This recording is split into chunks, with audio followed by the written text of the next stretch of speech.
Hello and welcome to our monthly history, government politics, current affairs video. Today, Syria, good versus bad. Okay, well, you know about the Syrian Civil War, maybe. That's been going on since 2011. What about Syria? Okay, well, it's an old country. Damascus is the oldest continuously populated city in the world. You read the Bible in the very, very, very Old Testament talking about Damascus. They even had their own empire, the original Assyrians. Then they came under control of the Babylonians, who came under control of the Persians, who came under the control of the Macedonian Greeks. Alexander the Great split into the Greek Hellenic kingdoms after Alexander the Great died, and then taken over by the Roman Empire. And the continuing the Eastern Roman Empire, which today we call the Byzantine Empire, a continuation of the Roman Empire, not a different empire, the same empire, the Roman Empire in the East, and then supplanted during the Middle Ages by the Muslim empires, Arab Muslim empires, and then eventually the Turkish, starting in the late Middle Ages, the Renaissance days, the Ottoman Turkish Empire. Then so Syria really didn't run, the Syrians didn't run Syria for thousands of years. They were under control of many empires. Most recently, the Turkish Empire, Muslim Empire, the Ottoman Empire. And then exactly 100 years ago today, 100 years ago right now, late summer and fall of 1918, the Turkish Ottoman Empire began to collapse due to their foolish entry into World War I on the side of Germany, which could do nothing to help the Ottomans. The Germans talked them into it, but could do everything to hurt the Ottoman Empire. They did do a little bit to help Germany by distracting British and French assets toward the east. Well, so what happened? We know about the lies of World War I. A war to end all wars, no. A war to protect democracy, no. Or to save democracy. A war to establish the principle of self-determination of all nations did not happen. Because the Arabs who helped the British and the French fight the Turks and Germans, because Germany had troops down there in Syria and Palestine helping the Turks. The British and the French say, oh, well, it's going to be to your benefit. And then here we go, Woodrow Wilson, the great dreamer and the great schemer, more of a schemer than a dreamer perhaps.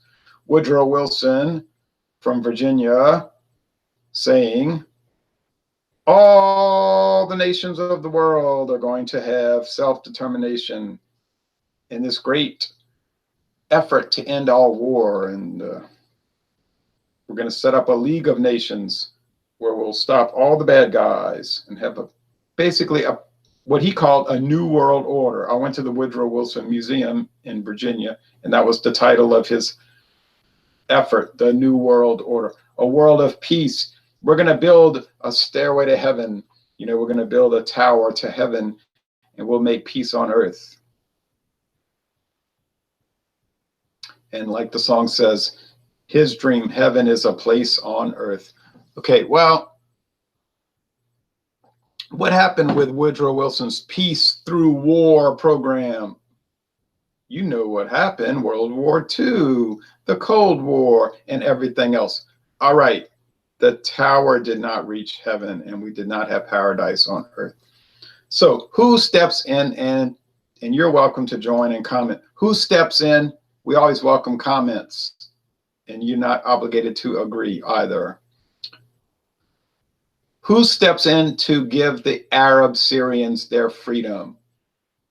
And these are Catholic and Orthodox Christians, Muslims, Alawite, and other groups in Syria.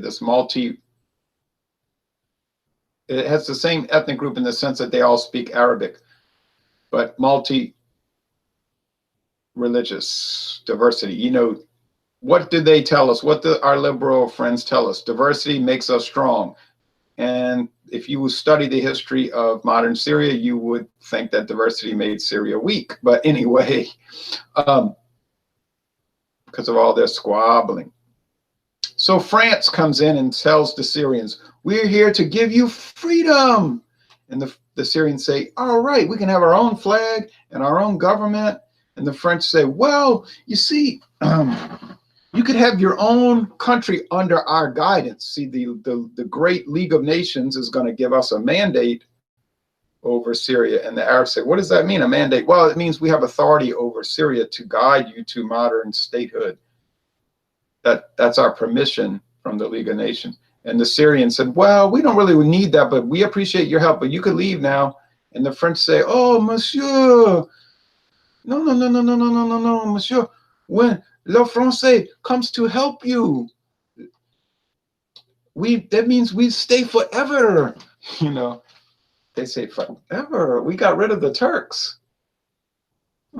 Wait. You know, the Syrians say, wait, we got rid of the Turks, and you said you were coming to help us. And the British say, oh, yes, oh, boy, we did come to help you.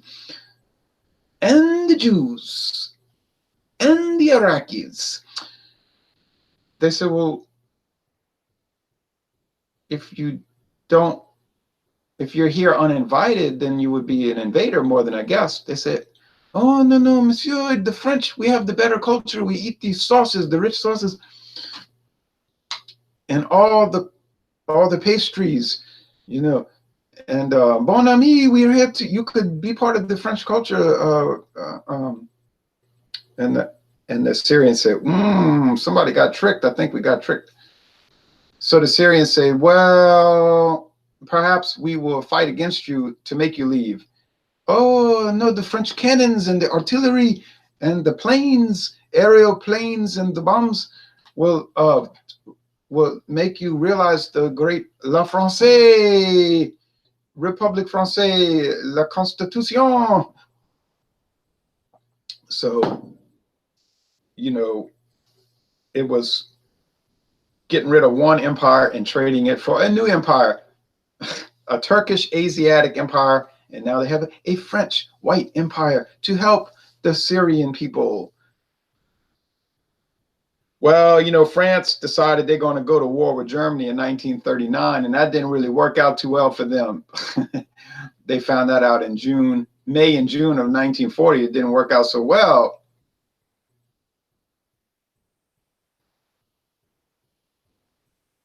And then when they decided to surrender to Germany, the British began to attack France.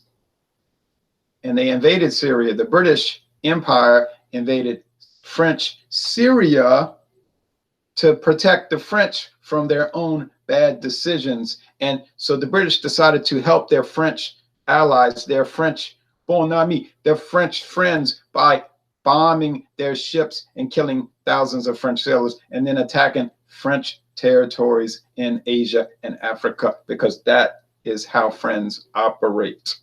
Now, so French Syria was occupied by the British by the magnanimous British in 1940 and 41. So, well, then finally the World War ended in 1945, and France was very weak, and they say, well, to all their brown and black imperial subjects, they say, oh, well, we could be in the French Union, La Française, the French Union. All the countries can be one big happy French-speaking, pastry-eating, heavy sauce eating, snail eating family of nations, like the British have the Commonwealth of Nations. And then many of the French colonies said, no, we rather just you leave, you know. as we say, ouvre la porte, out the door, go away. And so those Vietnamese and those Cambodians and the Algerians and the Syrians showed their ingratitude to the French, trying to help them with their aerial planes and bombs and machine guns by declaring independence and finally getting the French to leave. Finally, but they still don't really want to leave like in 2018, because today, September 18, 2018, Syria and Russia accuse the French Navy of shooting missiles into Syria. Of course, to help Syria, you understand. France only ever sends missiles into countries to help the country, you understand. Now, Maxwell, hi again. Hello, Maxwell. So now, a French frigate was accused of sending missiles into Syria. In 1946, Syria finally got rid of the French. But they had such wonderful diversity, and that makes them strong. And so Syria was in a virtual state of civil war from 1946 until, around 1970. They had a lot of different factions fighting against each other. Left wing, right wing, centrist, center left, right, right center, up, down, sideways, strict Muslim, kind of strict Muslim, not so strict Muslim, moderate Muslim, liberal Muslim, extremely secular Muslim, all the different groups trying to help the country by murdering each other. You know how it works in the Arab world. And then they chose to fight the Zionists, the Israelis, in a series of wars which the Syrians never won, because Russia gave them some weapons, usually leftover obsolete weapons, to fight against the Israelis, who were given brand new weapons by the United States of America. You may have heard of that country. So Syria fought the Israelis in 1948 when Israel was founded by the Zionists. Then in 1950, throughout the 50s and 60s with little flare-ups, no big war. And then in 1967, they fought again, and Israel snatched the Golan Heights, which they never have returned the Golan Heights to Syria. And then Syria and Russia tried to counterattack in 1973, and they lost again. And then they fought the Israelis again in 1978 in Lebanon, and then in 1982 in Lebanon, and then in 2006. And it did on and on in Lebanon. And then Israel bombed Syria off and on about once a week, I guess. Alex, the beer master, says, "Hey, Ron, how was your weekend?" Well, it was very nice, Alex. I hope yours was nice, too. And LSU won, and I was happy about that. And the Saints won, and I was happy about that. And Southeastern Louisiana lost, and I was not happy about that. And Tulane lost, and I was not happy about that. Okay, so now, here we go. In 1958, Syria and Egypt combined as one country, the United Arab Republic, because General Nasser in Egypt had this idea that all the Arab countries would unite in like a United States of Arabs. You know how in Canada they had the Canadian Confederation, all the British colonies became Canada, and then the British state colonies in Australia became Australia, and then so on. So they're going to say, well, we're going to follow that model and have the United States of Arabs, the United Arab Republic. And all the Arabs can team up and have a United States of Arabs, except, of course, under Egypt's command and direction. So Syria realized very quickly it's not really the United Arab Republic. It's more like the United Republic under Egypt's bossy, irritating ways. And so they seceded from the Arab Republic only 3 years later. And so Syria decided that wasn't such a good idea. But then the chaos reigned again, and they got one guy getting overthrown by another gang, and another gang overthrowing another gang, another gang overthrowing another gang. So Syria's economy was a shambles. Their military was a pathetic joke. It's a small country anyway. And so then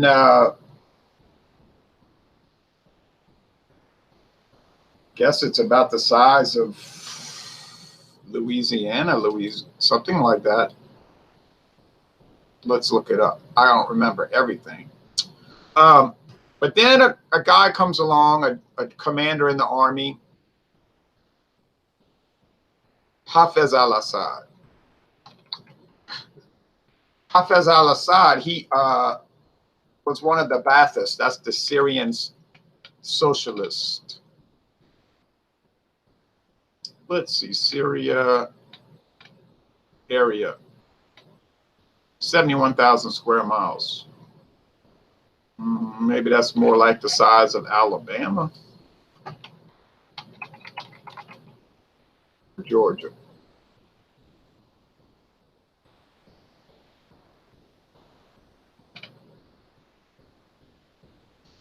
No, Georgia's 59,000.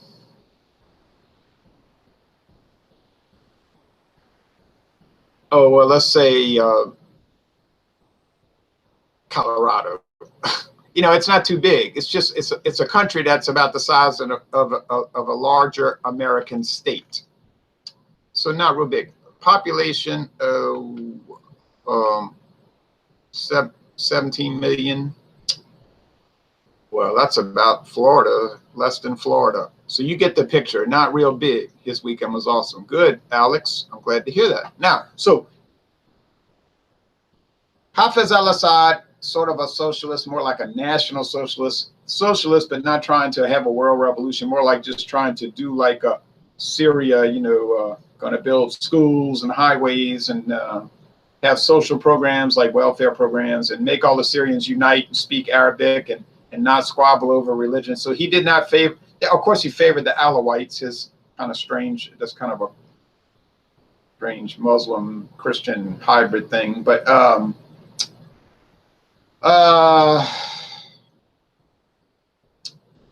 if you were Catholic and you lived in Syria, the government is not going to bother you under Hafez al-Assad. If you were Muslim and lived in Syria, the government's not going to bother you. If you were sort of irreligious, like secular, not too interested in religion, the government's not going to bother you. In other words, they left everybody alone. And so there was a lot of Catholics in Syria and protected, and Muslims, whatever. Now, if you're some radical Muslim, want to go around attacking other people because they're not your idea of true Islam, then the Syrians are going to confine you. Hafez al-Assad's government is going to confine you and take you down. If you're one of these rebels, want to overthrow the government and be a troublemaker, they're going to confine you, and you're not going to like what happens when you get caught. So that kind of very strict authoritarian government, sort of like Iraq under Saddam Hussein, who actually protected Catholics, Christians in Iraq, but they won't tell you that on TV too much. Okay. So then Syria, he got sick and died in 2000, the year 2000. He was 69 years old. Well, his son, Bashar al-Assad, takes over. Young man, and he's in his 50s today. He married a British woman. So Bashar al-Assad, he wants to keep Syria unified. Well, here's where it gets interesting. They kind of like extricated themselves from the Lebanon Civil War, which really wasn't doing them too much good, except if you want to say bankrupt and the country is good. Wasn't really working out so well. Then along comes Obama, Barack Hussein Obama, and his henchmen, his Secretary of State, Hillary Clinton. Now, they have this very interesting idea that they are not going to be satisfied with various governments in the Near East. And if you watch the Clinton administration, they went around and destroyed local governments in the Near East. First, they go after Libya. Well, concurrently, really, they go after Libya, bring them down. Regime change.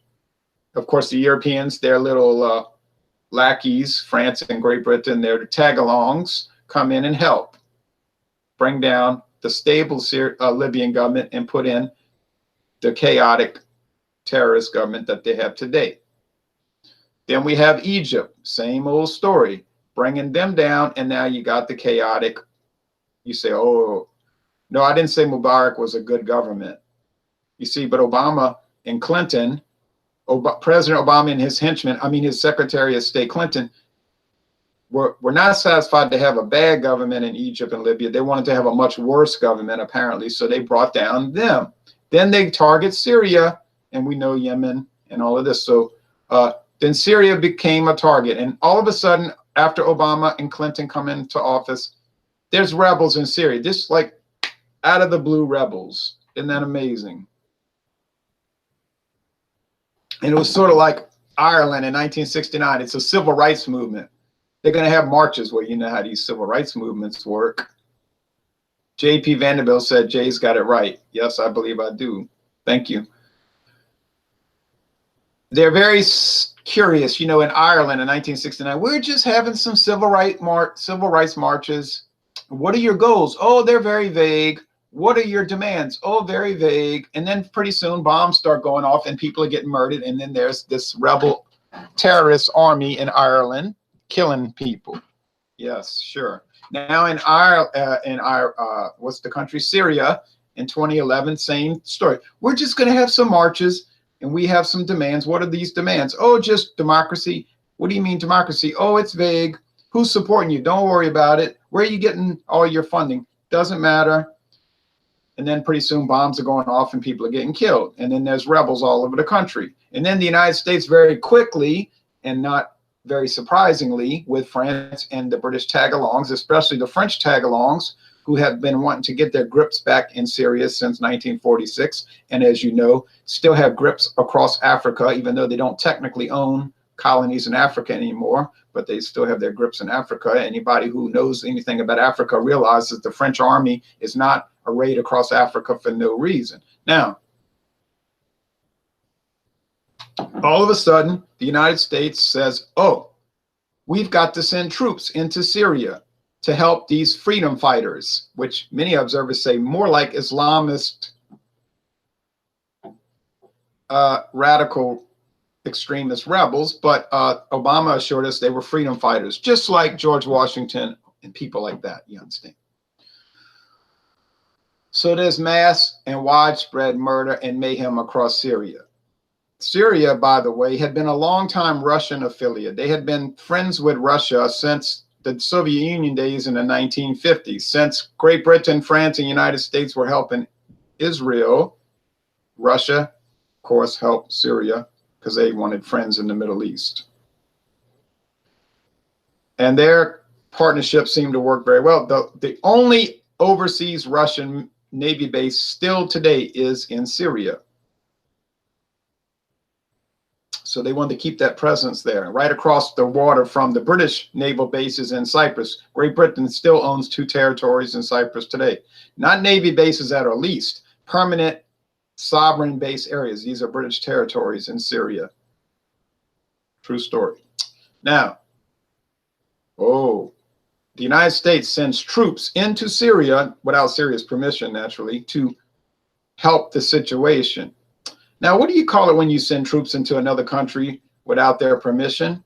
You might, what? Oh, right. Some people call that an invasion, an act of war. Well, what is Syria going to do? Fight back against the United States with their army that is probably about as weak as the city of New Orleans Police Department? I don't think so. So they have no chance. So the rebels start taking over Syria when they're not busy killing each other, you understand?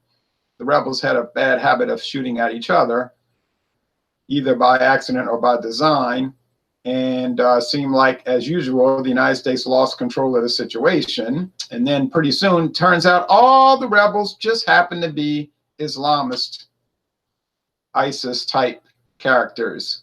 And not so much like George Washington, but maybe more like Osama bin Laden and Pol Pot and Idi Amin. All right. Well. Look like Syria's going down for the count, doesn't it? But Russia showed up. And Putin, he said, no, time to put our foot down because this Obama, you know, he's very dangerous. And so Russia shows up. You remember, what was it, 2013, something? All of a sudden, Syria decides to gas its own people. You know how countries do that for no reason. Just say, let's drop gas on people. And make sure the cameras are there, and then it can be on CNN. So you saw all the people are suffering. They're dying from the gas attack. And then there's John McCain, you know, reliable John McCain, saying, we've got to help freedom fighters in Syria. We got to bomb these people so we can have peace. We got to bomb. You know, because John McCain always did seem to have an affinity for warfare. And then Lindsey Graham is right there with him. Let's stop the war in Syria. We have to send bombs in for peace. And then Obama, remember, said, we got to stop the war. So I'm going to go to Congress, get permission to have peace through war, you know? And so he went to Congress. Oh, but guess what? The American people didn't want to have another war. Americans were tired of it. So it looked like the Congress wasn't going to vote for it. You say, not war, you fool. This is what people are telling me. Not war, you fool. Obama didn't want war. He wanted peace. He wanted to have the military bomb Syria for peace. Didn't you learn that in history? That's how you have peace. You drop atom bombs on people, on civilians to have peace. Oh, I forgot. I get so confused. Now, right, don't forget about Obama's line in the sand. I'm putting a line in the sand. We're going to have peace. They cannot gas their own people. It's wrong to kill people with gas. But for some reason, it's okay to kill them with gunpowder. All right. So you see, if you kill somebody with gas, that's very bad because they die, you know, they can't breathe. It poisons them. Now with gunpowder, it's better because then it blows their arms off and maybe it doesn't even kill them. Maybe it only blows part of their face off. See, so it's much more humane. You know that. See, you can learn things from studying President Obama. Oh, but then he realized it wasn't going to pass in the Congress, so he dropped it. Well, we're not going to have peace through war. We're going to look at other things later. And then the Russian Marines showed up. You see, that might have had more to do with it. Because I remember watching it. Then the Russian Navy showed up and all the Russian Marines started coming off the ships and marching down the street. And I said, oh, Barack Hussein Obama might bomb the Syrians because they can't fight back. But I got a feeling he isn't going to bomb the Russians who will fight back. So kind of like Putin said, come on and bomb us. And Obama said, oh, well. Now, of course, McCain, you know, he wouldn't care. Let's go to war with Russia. Okay, we'll have a nuclear war. Who the hell cares? That's how you have peace. So that was sort of the McCain theory. You say, but you're just angry because the liberals love McCain and they had a big ceremony for him after he died. I know that, and I'm not jealous.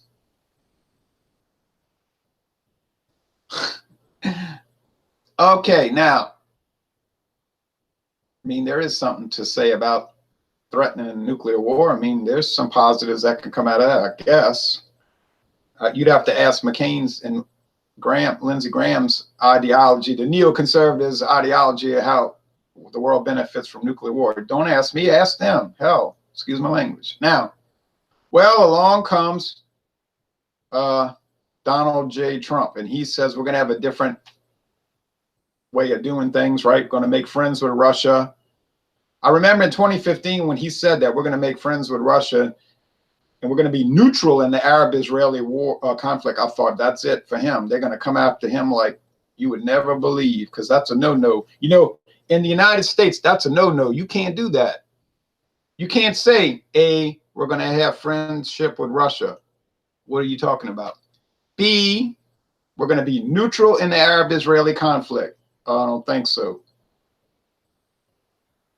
So, you know, once he got in office, what do I mean once he got in office? Well, while he was running for president, they were on his case bad because they want to get him out. They want to get him out of office before he's in office. You notice that? So he said, oh, where's Syria? Oh, yeah, they showed him on the map. There's Syria. Okay. Well, you know, Russia and Syria started busting up those rebels. Those American and British and French supported rebels. They were beating them in the east, beating them in the south, beating them in the north, beating them in the west. And what did Trump even say? Well, if they kill a bunch of terrorists and knock out the Islamic terrorists, that would be good. Well, why should we interfere with them? They're doing what we want them to do. Of course, the establishment, you know, what do they call it? The deep state and all of them guys. They said, oh, that's Trump. He's a cuckoo nut. We're not worried about stopping terrorists, you moron. That's what we say on TV, you idiot. we helping the damn terror. Excuse me, we're helping the terrorists, you knucklehead. But you know, Trump's kind of like an average American, just saying, well, yeah, I mean, if you're fighting terrorism, wouldn't we be helping you? Why are we helping terrorists? Like, you know, like, well, something don't add up. Well, then when they were on the verge of wiping out the terrorists, what happened? Another gas attack. And the cameras were just, now that's convenient. You got to admit that, people. There's a gas attack and the cameras are just ready to record. Now that's convenient. And all the suffering children and everything was terrible, horrible. And he said, Animal Assad did that. And John McCain said, we're going to bomb these people for peace. We're going to bomb. You know, you remember McCain, we're going to bomb these people for peace. And then Lindsey Graham, let's do it because the war's terrible, you know. So, but it was curious. You know, I was watching that Trump thing real carefully and I said, wait a minute. I think this is a scam. Maybe Trump is using a Jedi mind trick because you remember the reports in 2017, the U.S. bombed this Syrian base, Air Force base and all, but there was nothing hit. Pretty much, it was like they bombed a bunch of grass and dirt. So I said, I bet you know what happened. He told Putin, look, I got these people on my back. They're investigating me for this junk. They're trying to bring me down because I got elected and they're mad as heck about that. And I am not fully in control, okay? You know, this is not Russia. The United States, the Congress runs the show. I'm just an administrator. You hear me? And I'm sure Putin said, yeah. I got a bomb, but look, here's the story. We'll do a show. You know what I mean? A show battle, a stage thing. But then it'll placate these people on my case. So this is just me talking, not the truth. I'm just saying it seemed like that. So then they had their little bomb attack, which didn't accomplish a whole lot. And then it was all forgotten about. And then, of course, another bomb attack. It seemed like every time the rebels are about to get beat, there's a bomb attack, a gas attack, which might make a thinking person believe that perhaps the rebels are doing the gas attack, since what would Syria gain from the U.S. intervening on the side of the rebels, right? Makes you wonder, right? So the Muslim terrorist rebels, every time they're about to get beat, there's a gas attack. And what happened just this very month, September 2018? There was one main place left in Syria because the Syrians already captured southwest Syria and southeastern Syria. Not northeastern because that's controlled by the Kurds and the Turks, but northwestern Syria, where the last United States, you heard what I said? The last holdout of the United States of America and Great Britain, the United Kingdom of Great Britain and Northern Ireland, and Republic Française, the French Republic, supported Islamic terrorist rebels. I don't want to be too specific, but that is what the deal is. The last holdout of those rebels was surrounded by the Russian army, Air Force mainly, but the Russian forces and the Syrian forces. And they said, all right, y'all can give up or we're taking you out. And they said, oh, no, you're going to hit us with a gas attack. They said, no, we're not. We're just going to beat you up because you're losing. And who was it? Wasn't it John Bolton? I believe that's who it was, but I could be wrong. But I believe it was one of those neoconservatives. And I believe John Bolton is one of like the big neoconservative in the White House, in the administration. He said, hey, he gave a warning to Syria. Hey, you better not attack those U.S. supported Islamic terrorist rebels. And you better not attack them with poison gas or we just might have to jump in. Now, everybody on the right wing, at least, like me, myself, could see that that was an obvious invitation for the rebels to launch a gas attack so that the United States and her tag-along allies could have a casus belli. See, that's Latin. It means a cause for war, to attack Syria and prevent defeat. You say, you don't understand, dumb. This is what you're telling me. You don't understand, dumb. That's the purpose of America, to run the world. Don't you know that America is the world's police? Oh, I didn't know that, but maybe I didn't learn something in high school. But Putin and Bashar al-Assad said, go ahead and let's get it on. If you're feeling strong, let's do it. But behind Bolton's back, behind Netanyahu's back, behind France's back, here goes old Putin making a secret negotiation with the president of Turkey. And what did they announce just today? They're going to make a ceasefire line across that northwestern area of Syria. They're going to make a joint Russian-Turkish neutralized, demilitarized zone, and they're going to set up a plan to slowly evacuate the rebels and let the Syrian government take over the area without a fight. Boy, I bet you John McCain's rolling over in his grave. John McCain's body is a moldering in the grave. He's not going to get a war, and he's so dang mad. Now, Lindsey Graham's probably so angry he could tear a tissue and crush a grape right now over this, because whoever wanted to have peace when you could have a war? So those doggone Russians and those dang Turks and those stinking rotten Syrians have agreed to make a peace agreement. Well, by golly, what just happened? As soon as the peace agreement got announced, there come the Israeli jets bombing Syria for no particular reason. And here's the French ship, they say, shooting missiles into Syria today for no particular reason. Well, probably for peace, because that's why you have a war, for peace. And then a Russian plane got shot down today by the Syrians, who admitted they shot it down on accident because they thought they were shooting at Israeli jets. And the Russians said, well, we don't blame Syria because they just admitted that they shot it down, but we blame Israel for this. So Russia today announced, Putin announced, we are holding Israel responsible for this. And we are going to take action. Probably won't do anything, but that's what they're saying now. So you can ask yourself a few questions today. Who runs American foreign policy? That's a great question to ask, right? Now, that's a wonderful question to ask. Who really runs the foreign policy of the United States? You say it's the people. Most Americans can't find Syria on a map, so you know it's not the people.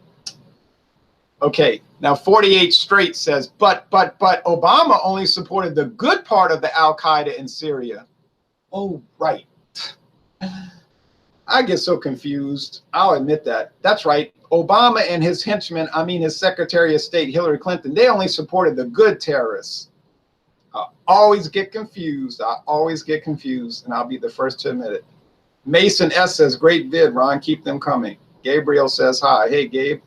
So here we stand today, September 18, 2018. We got the Israelis bombing Syria. Well, they do that a lot. You say, well, they've only been doing it since 1948. Good point. With American supplied jets and billions of dollars a year and give away welfare programs to Israel. Good point. You're right. They've only been doing it for 70. Oh, 70. Yeah, 70 years. And then France launched a missile attack today on Syria from a French frigate warship, apparently. You say, but France has only been trying to dominate Syria for 100 years, only 100 years. Well, I want to take issue with that, because if you remember Napoleon, remember them? Napoleon, the Bonaparte, remember them? Napoleon III, yeah, in the 1850s, tried to involve himself in the internal affairs of the Ottoman Empire, specifically Syria and Lebanon. And if you recall, it led to a war between Great Britain and France against Russia in the Crimea. Uh-oh, don't say that word. The Crimean War, 1853 to 1856. Great Britain, the previous world police, today it's the US and Great Britain, the combo world police, and La France, the French Empire back then under Napoleon III, and then even Sardinia, the House of Savoy, Sardinia, the Kingdom of Sardinia, today called Italy, showed up to help fight. You know, they sent a boomerang and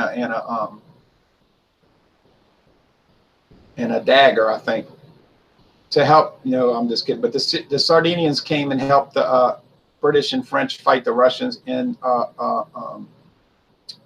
the Crimean War. So you say, oh, the major countries would never have a war over Syria. Oh yeah, you better go read about the Crimean War. Well, anyway, Obama's solution to stopping terrorism in the Middle East was bring them all to America, says J.P. Vanderbilt. Good point. But you're probably prejudiced. If you fight against, oh well, you know what I mean? Like, why do you hate these people who just want to come here and live here in peace and then sometimes set off bombs? All right. Alex says, hey, Ron, who is nice talking to you? Hope you're wonderful. Rest your week. Talk to you soon. Oh, I guess it got kind of garbled. He was saying it's nice talking to you. Hope you have a, yeah, I got to go cut the grass. So anyway, that's the situation now. Syria, good versus bad. That's the title of the video. Good versus bad. Now, I'm going to leave it up to you, the viewer, to decide who is the good and who is the bad.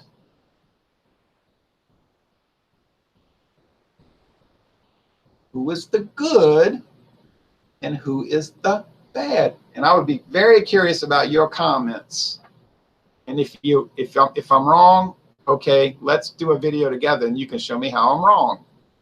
I don't back down from these sorts of discussions. Mason said, bad, Syria, bad. All right, thanks for watching this video production.